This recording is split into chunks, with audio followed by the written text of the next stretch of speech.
दोस्तों, जिस नौकरी को हासिल करने के लिए इस देश में एक बहुत बड़ी वर्ग, बहुत बड़ी जनसंख्या अपनी जवानी खपा देती है, आईएएस, उसको कैसे लात मार दी एक अधिकारी ने और अपनी नौकरी छोड़कर मोदी सरकार पर बहुत ही विस्फोटक आरोप भी लगाए हैं। आरोप ही नहीं लगाए हैं, बाकायदा राहुल गांधी से हाथ मिला लिया है। दोस्तों, आज एक बहुत बड़ा पॉलिटिकल अपडेट आया है जो मुझे लगा आपके सामने रखना चाहिए। यह है कन्नन गोपीनाथन। दोस्तों, कन्नन गोपीनाथन 2012 बैच के एक आईएएस अधिकारी हैं और बता दूं मैं आपको, उन्होंने तब बोला था इस सरकार के खिलाफ जब किसी की औकात नहीं थी, किसी की हिम्मत नहीं थी।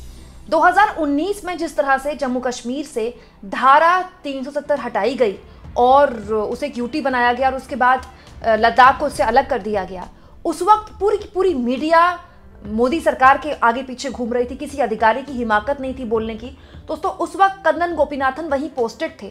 उन्होंने इसका विरोध किया था, न केवल विरोध किया था बल्कि विरोध के तौर पर इस्तीफा तक दे दिया था। इनफैक्ट दोस्तों, कन्नन गोपीनाथन उन लोगों में से हैं जिन्होंने सीएए का भी जबरदस्त तरीके से विरोध किया। सोचिए, एक ऐसी नौकरी जिसको हासिल करना एक पूरी पीढ़ी का सपना है हमारे देश में, कन्नन गोपीनाथन ने न केवल वो नौकरी को लात मार दी बल्कि सरकार के विरोध में लगातार आवाज बुलंद करते हुए अपनी यात्रा लगातार जारी रखी। आज कांग्रेस पार्टी ऑफिशियली इन्होंने ज्वाइन कर ली है और इन्होंने बताया कि कैसे एक पूरे सेट पैटर्न के तहत इस देश के नागरिकों को प्रजा बनाया जा रहा है। दोस्तों, हमारे देश में जो सिस्टम रहा वो राजशाही का सिस्टम रहा, बहुत ही लंबे वक्त तक रहा। तो हमारे देश में जो माइंडसेट है बाय डिफॉल्ट, नेता हमारा राजा और हम उसकी प्रजा वाला है। ये सच्चाई है कि आज़ाद भारत के इतिहास में हमने एक लंबी यात्रा हासिल की जिसमें हमने नेताओं से सवाल पूछना शुरू किया। इससे क्या होता है? लोकतंत्र मजबूत होता है, क्योंकि सच्चाई ये है कि हम किसी फ्यूडल सिस्टम में नहीं है, ये कोई राजतंत्र नहीं है। नेता हमारा सेवक है जिससे हम अपना काम करवाने के लिए उसको पद में बिठाते हैं। एक्चुअली में वो हमारा सेवक है। लेकिन दोस्तों, केवल प्रधान सेवक शब्द इस्तेमाल करने से नहीं होता।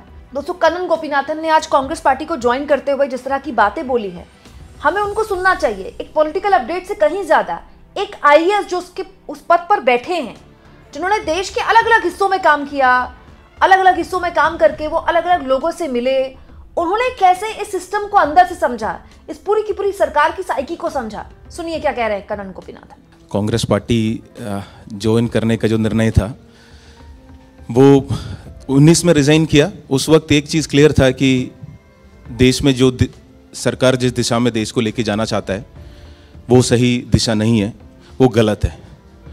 वो गलत क्या है वो क्लियर था और गलत के खिलाफ लड़ना है ये भी क्लियर था। पर ऑल्टरनेटिव क्या है, वो उस जर्नी तक पहुंचने में मुझे खुद भी क्लैरिटी की ज़रूरत थी। तो कई सारे 80-90 जिलों में घूमे, ट्रैवल किए, लोगों से बात किया, कई सारे लीडर्स से मिले, तब ये क्लियर हुआ कि जिस दिशा में देश को मैं चाहता हूं कि चले वो कांग्रेस पार्टी लेके जा सकती है और कांग्रेस की आइडियोलॉजी उसमें आगे लेके जा सकते हैं। सपना क्या है? जहां पे हर नागरिक अपना अधिकार, उनको अधिकार मिले, अपना सपना देख पाए, वो सपना पूरा करने का कोशिश कर पाए, उसमें सरकार उनका मदद करे और अगर नहीं करे तो उसी सरकार से सवाल पूछने का उनका हक हो। सिर्फ सपना देखना एक नागरिक वो नहीं है, अगर सपना पूरा करने में सरकार क्यों नहीं उनकी मदद करते हैं, वो उसके सवाल पूछना भी जो एक नागरिक का अधिकार है।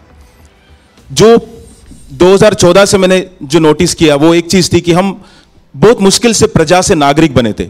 कई सारे राजा पहले भी थे, प्रजा से हम नागरिक बने क्यों? क्योंकि प्रजा सवाल नहीं पूछ सकते थे। सवाल पूछे तो तुरंत राष्ट्रद्रोही या राज्य के खिलाफ बोलने वाले ऐसे माने जाते थे। तो पहली बार हम बहुत मुश्किल से सवाल पूछने लग रहे थे। जैसे आरटीआई हो, जितने अधिकार सरकार ने नागरिकों को दिया उसके तहत वो सवाल पूछने लगे थे कि तुरंत आके बोल दिया कि आप सवाल मत पूछो, हम आपको कुछ देंगे, आप चुपचाप रहिए, उसको रिसीव करिए। उसके अलावा अगर कुछ पूछेंगे, सरकार की आलोचना करेंगे तो उसको हम देश की आलोचना के तुलन कर लेंगे और अगर सरकार से सवाल पूछेंगे तो आपको देशद्रोही माना जाएगा। ये बात से मैं बिल्कुल सहमत नहीं था। देखिए, जिनको लगता है कि सरकार सही काम कर रहे हैं वो उसकी पूर्ण सम्मति दे, वो देश प्रेमी हो सकता है। जिनको लगता है कि जो सरकार कर रहे हैं वो देश हित में नहीं है और गलत रास्ते पे लेके जा रहे, तो उसको सवाल पूछने वाले, क्योंकि वो बहुत सारे कॉस्ट पे, अपने पर्सनल कॉस्ट पे वो सवाल उठाते हैं, वो भी देश प्रेमी है। मैं एक ही तबके के लोगों को देशद्रोही मानता हूं, जिनको पता है ये बात कि देश सही दिशा में नहीं जा रहे, पर अपनी फायदा के लिए या लालच या ग्रीड या सर्वाइवल के लिए ये निर्णय ले चुका है कि हाँ हम चुप रहेंगे क्योंकि चुप रहना ही इस वक्त बेहतर है। तो जो मैं उस तरीके का देशद्रोही नहीं बनना चाहता था, मुझे ये था कि मुझे जो अपनी बात रखना है, सवाल उठाना है, वापस हमें प्रजा नहीं बनना है, हमें नागरिक रहना है। तो उसी में जब जितना ज़्यादा बात किया, वो ये सारी जो थॉट्स है वो कांग्रेस की आइडियोलॉजी ही है, ना कि सिर्फ हिस्ट्री है, वो प्रेजेंस है। और इसीलिए जितना मैं उसके मतलब पार्टी के साथ मिलकर काम कर सकता हूं और जितना मजबूत कर सकता हूं अपनी कार्य से, वो सेवा से वो करने के लिए मैं तैयार हूं। और जहां लगता है मेरी काम आएगा वहां पे काम करने के लिए मैं तैयार हूं। बहुत दिल से, काफ़ी वक्त लगा, पर वो इसलिए क्योंकि मुझे खुद भी एक अपनी जर्नी से थ्रू जाना था। वो सारे क्लैरिटी के साथ पूरी तहे दिल से मैं आज कांग्रेस पार्टी में ज्वाइन कर रहा हूं और कांग्रेस पार्टी और देश की जनता के लिए हमेशा काम करता रहूंगा। Thank you. आपके कुछ सवाल आप पूछना चाहें?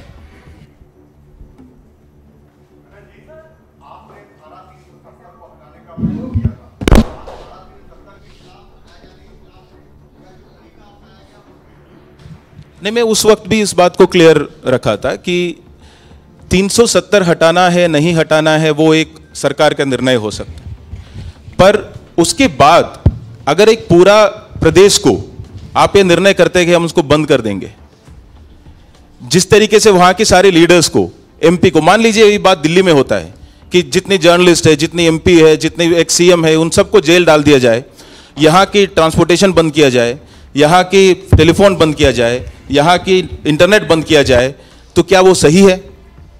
ये सिर्फ मेरे लिए सवाल नहीं है, हम सबके लिए सवाल है कि क्या वो सही हो सकता है? किसी भी देश में, एक लोकतांत्रिक देश में ये सही हो सकता है या उसके खिलाफ आवाज नहीं उठनी चाहिए थी? तो वो सवाल ही मैंने उठाया है और उस सवाल पे मैं आज भी कायम हूं। जैसे मैं केरला से हूं, पर पढ़ाई किया झारखंड में और नोएडा में काम किया। उसके बाद वहाँ पे कहीं एनजीओ में, जुग्गियों में, एक मोटोरोला सेमीकंडक्टर कंपनी में काम किया। शादी किया हरियाणा से और उसके बाद मिजोरम में काम किया 3 साल, मिजो सीखे। उसके बाद सिलवासा में रहा और अभी पुणे में रहता हूँ, महाराष्ट्र में। तो उस सवाल ये था कि आपका कार्यस्थल क्या होगा, तो वो थोड़ा मुश्किल है मेरे लिए बताना। मैं जहाँ जहाँ रहा हूँ सबको अपना ही मानता हूँ और जितना मेरे से हो सकता है और जहाँ के पार्टी का डायरेक्शन है उस हिसाब से काम करने के लिए रेडी हूँ।